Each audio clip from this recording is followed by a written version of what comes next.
চাইলে অনেক আগেই প্রধানমন্ত্রী হতে পারতাম, ক্ষমতার লোভ নেই। সজীব ওয়াজেদ জয়। খুন খারাপির বাংলাদেশ, জঙ্গিদের বাংলাদেশ, অবৈধ শাসনের বাংলাদেশ।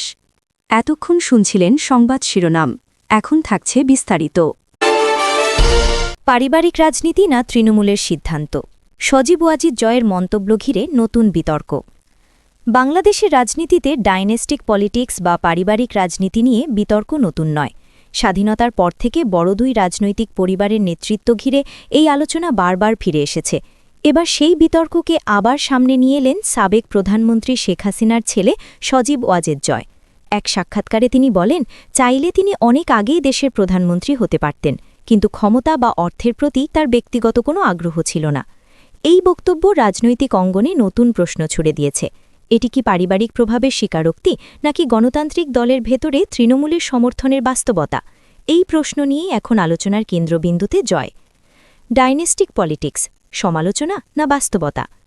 বিশ্ব রাজনীতিতে পারিবারিক প্রভাব নতুন কিছু নয়। ভারত, পাকিস্তান, যুক্তরাষ্ট্র, এমনকি ইউরোপের বহু দেশে রাজনৈতিক পরিবার দীর্ঘদিন ধরে ক্ষমতায় এসেছে। বাংলাদেশের ক্ষেত্রেও একই বাস্তবতা দেখা যায়। জয় তার বক্তব্যে বলেন, এটি পারিবারিক রাজনীতি কিনা নাকি দলের কাউন্সিলে নির্বাচিত হওয়া নেতৃত্বের স্বাভাবিক প্রক্রিয়া, সেটাই মূল প্রশ্ন। অর্থাৎ তিনি বোঝাতে চেয়েছেন, তৃণমূল নেতাকর্মীরা ভোট দিয়ে নেতৃত্ব নির্বাচন করলে সেটিকে কেবল পারিবারিক রাজনীতি বলে বাতিল করা যায় না। রাজনৈতিক বিশ্লেষকদের মতে এই বক্তব্যে একটি দ্বৈত বার্তা রয়েছে। একদিকে তিনি ব্যক্তিগতভাবে ক্ষমতা চান না বলে দাবি করেছেন, অন্যদিকে দলীয় সমর্থন থাকলে নেতৃত্বে আসা অস্বাভাবিক নয় বলেও ইঙ্গিত দিয়েছেন। চাইলেই প্রধানমন্ত্রী হতে পারতাম বক্তব্যের রাজনৈতিক তাৎপর্য।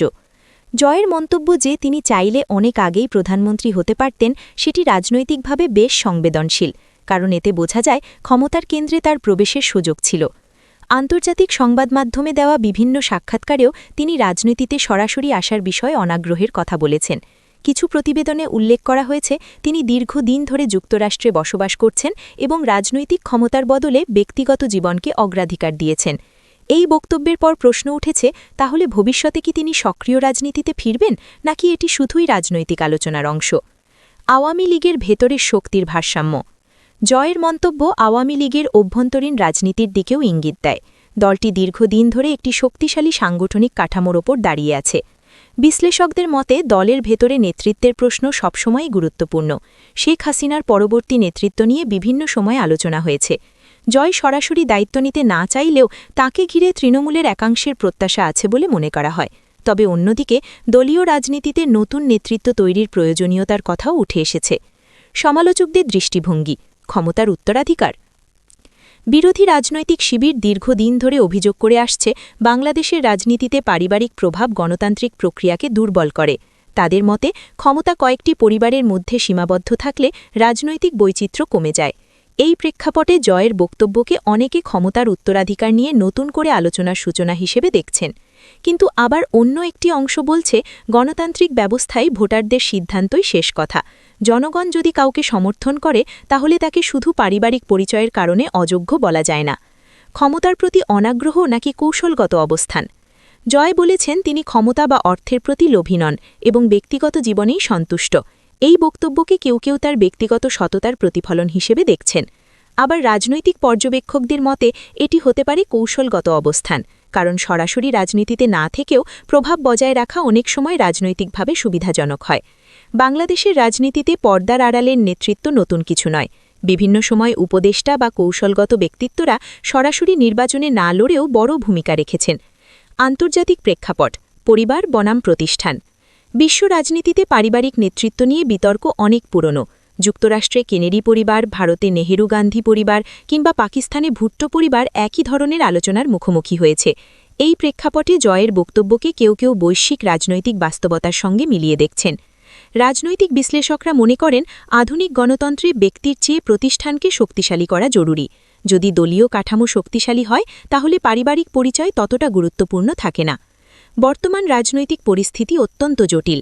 নির্বাচন, নেতৃত্ব, গণতন্ত্র ও রাজনৈতিক স্থিতিশীলতা নিয়ে আলোচনা চলছে। জয়ের বক্তব্য এই আলোচনাকে আরও তীব্র করেছে, কারণ তিনি সরাসরি ক্ষমতার প্রতিযোগিতায় না থেকেও রাজনৈতিক বিতর্কের কেন্দ্রবিন্দুতে চলে এসেছেন।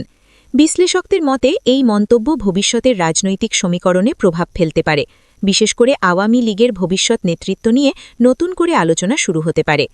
গণতন্ত্রের চ্যালেঞ্জ, ব্যক্তি নয়, নীতি। রাজনীতিতে ব্যক্তিকেন্দ্রিক আলোচনা যত বাড়ে, নীতিনির্ভর রাজনীতি তত পিছিয়ে পড়ে। বাংলাদেশের ক্ষেত্রে এটি বড় চ্যালেঞ্জ হয়ে দাঁড়িয়েছে। জনগণ এখন উন্নয়ন, স্থিতিশীলতা ও জবাবদিহিতা চায়। রাজনৈতিক দলগুলোর সামনে সবচেয়ে বড় কাজ হল ব্যক্তিগত বিতর্কের বাইরে গিয়ে বাস্তব নীতি ও কর্মসূচি তুলে ধরা। জয়ের বক্তব্য হয়তো ব্যক্তিগত অবস্থান স্পষ্ট করেছে, কিন্তু দেশের রাজনীতির জন্য বড় প্রশ্ন রেখে গেছে। ভবিষ্যৎ নেতৃত্ব কি ব্যক্তিনির্ভর হবে নাকি প্রতিষ্ঠান নির্ভর? বিতর্কের শেষ কোথায়? সজীব ওয়াজেদ জয়ের মন্তব্য বাংলাদেশের রাজনৈতিক অঙ্গনে এক নতুন অধ্যায়ের সূচনা করেছে। তিনি নিজেকে ক্ষমতার বাইরে রাখতে চান বলে দাবি করলেও তার বক্তব্য আবার প্রমাণ করেছে যে দেশের রাজনীতিতে তিনি একটি গুরুত্বপূর্ণ ফ্যাক্টর। ডাইনেস্টিক পলিটিক্স নিয়ে বিতর্ক হয়তো এখনই শেষ হবে না, তবে বাস্তবতা হল বাংলাদেশের রাজনীতি এখনও বড় দল ও শক্তিশালী নেতৃত্বের উপর নির্ভরশীল। ভবিষ্যৎ কোন দিকে যাবে তা নির্ধারণ করবে জনগণই, কারণ শেষ পর্যন্ত গণতন্ত্রের আসল শক্তি কোনো পরিবার নয়, বরং ভোটারদের সিদ্ধান্ত। দেশের প্রতিটি ভোটকেন্দ্রে নিরাপত্তার অভাব ভোট প্রক্রিয়াকে গভীরভাবে শঙ্কাজনক করে তুলেছে। প্রার্থীরা জীবনের নিরাপত্তা নিয়ে আতঙ্কিত, জনসভায় আসছেন না, আর ভোটাররা ভয়ে বুথের পথে যেতে পারছেন না। এমন বাস্তবতায় গণতন্ত্রের মূল স্তম্ভ ভোট আজ চরম ঝুঁকির মধ্যে। এটি কেবল একটি নির্বাচন নয়, এটি রাষ্ট্র, সমাজ এবং জনগণের ভবিষ্যৎ নির্ধারণের প্রশ্ন। রাজনৈতিক নেতৃত্ব মাঠে অনুপস্থিত। বিএনপির কেন্দ্রীয় নেতারা দৃশ্যমান নন, এনসিপির নেতা জনসমক্ষে নেই, আর জামায়াতের নেতারা ভোট চাইতে গিয়ে বিশৃঙ্খলা ও সংঘর্ষে জড়াচ্ছেন। নেতারা যখন নিজেরা নিরাপত্তার কথা ভাবছেন, সাধারণ ভোটার কোথায় নিরাপত্তা পাবে? এই শূন্যতা ও অনিশ্চয়তা জনগণের আস্থাকে ধীরে ধীরে ভেঙে দিচ্ছে। নির্বাচন কাগজে কলমে চলছে, কিন্তু বাস্তবে ভোটারদের অংশগ্রহণ ক্রমেই দুরূহ হয়ে উঠছে। ভোটাররা এখন প্রকাশ্যে প্রশ্ন তুলছেন, তারা কি নিরাপদে বুথে যেতে পারবেন, নাকি ভোট দেওয়ার নামে নির্বাচন কমিশন ও প্রিজাইডিং অফিসারের নিয়ন্ত্রিত নাটকের অংশ হতে হবে? এই পরিস্থিতি ভোটকে জনগণের অধিকার থেকে সরিয়ে ক্ষমতাসীনদের নিয়ন্ত্রিত আনুষ্ঠানিকতায় পরিণত করছে।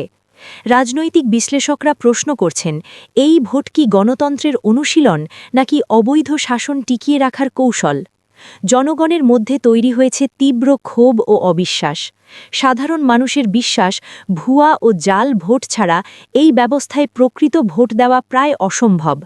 সরকার ও নির্বাচন কমিশন যেন পরিকল্পিতভাবেই ভোটারকে পাশ কাটিয়ে ভোটের বাক্স পূরণ করতে চায়। এই বাস্তবতা থেকেই জন্ম নিচ্ছে অবৈধ ভোট বিরোধী জনরোষ। মানুষ বুঝে গেছে, একতরফা ও সাজানো নির্বাচন মানেই গণতন্ত্রের প্রকাশ্য হত্যা। অবৈধ ও অযোগ্য শাসক ইউনূস এবং তার প্রশাসনিক কাঠামো একতরফাভাবে নির্বাচন কার্যক্রম শেষ করতে চায়, কিন্তু জনগণ তা প্রত্যাখ্যান করছে। ভোটাধিকার হরণ, জাল ব্যালেট, প্রশাসনিক প্রভাব এসবের বিরুদ্ধে সমাজে নীরবতা ভাঙছে। জনগণ সচেতন, তারা জানে স্বচ্ছ, অংশগ্রহণমূলক এবং নিরাপদ নির্বাচন ছাড়া গণতন্ত্র টিকে থাকতে পারে না। গণতন্ত্রের মর্যাদা রক্ষা করতে না পারলে দেশ ভোটের নামে এক দীর্ঘস্থায়ী নিপীড়নের দিকে ধাবিত হবে। খুনখারাপি, জঙ্গিবাদ এবং অবৈধ শাসনের সমন্বয়ে গড়ে ওঠা এই ভোট পরিবেশ সম্পূর্ণ অগ্রহণযোগ্য। এখন সময় এসেছে ভুয়া ও জাল ভোটের বিরুদ্ধে শক্ত অবস্থান নেওয়ার, জনরোষকে ঐক্যবদ্ধ করার এবং প্রকৃত গণতন্ত্র প্রতিষ্ঠার সংগ্রাম জোরদার করার।